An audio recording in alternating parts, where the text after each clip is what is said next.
សុបឆ្អឹងគោមិនដំបូងច្រោះសិនច្រោះឆ្អឹងគោសិន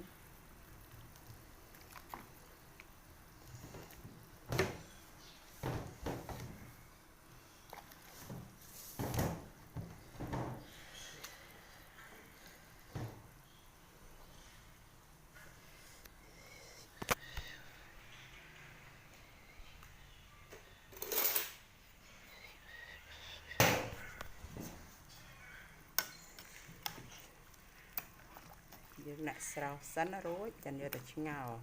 ធ្វើស៊ុបគោស្រោះវាប្រហែលជា3 4 5នាទីឲ្យពុះតិចតិចចាំដាក់ឆ្ងោរវាមុនដំបូងយើងស្រោះសិន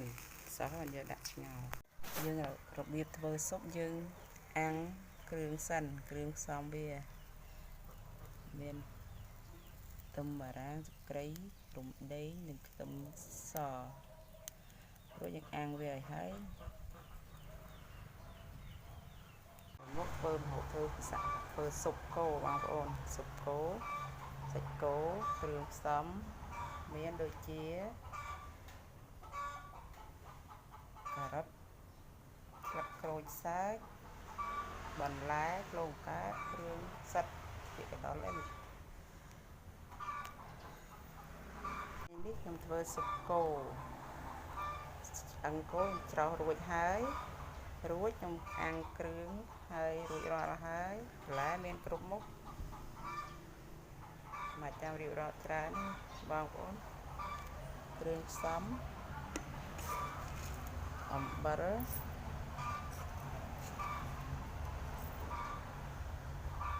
សាវស៊ុប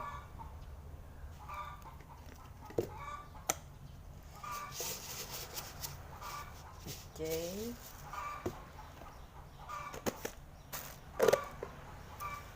មុនដំបូង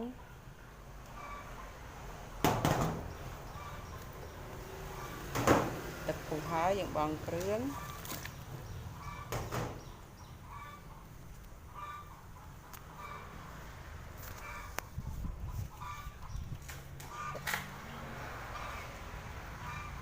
ទេ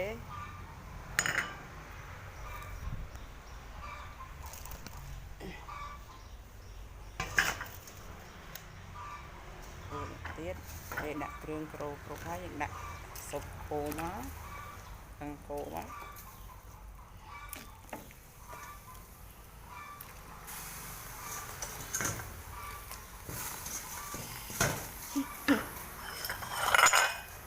ហើយបានស្លបានស្ញោ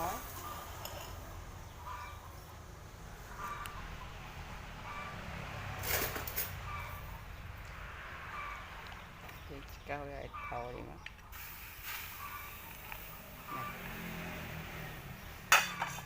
ច្រោះហើយដាក់ឆ្ងោរធ្វើស៊ុបសាច់គោស៊ុបឆ្អឹងគោ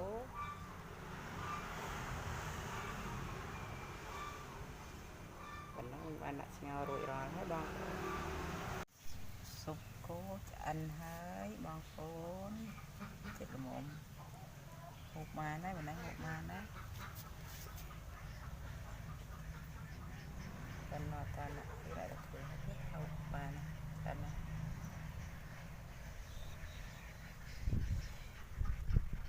ស៊ុបនេះឆ្អិនហើយបងប្អូនឆ្អិនហើយដាក់ជីមកឆ្អិនហ្នឹង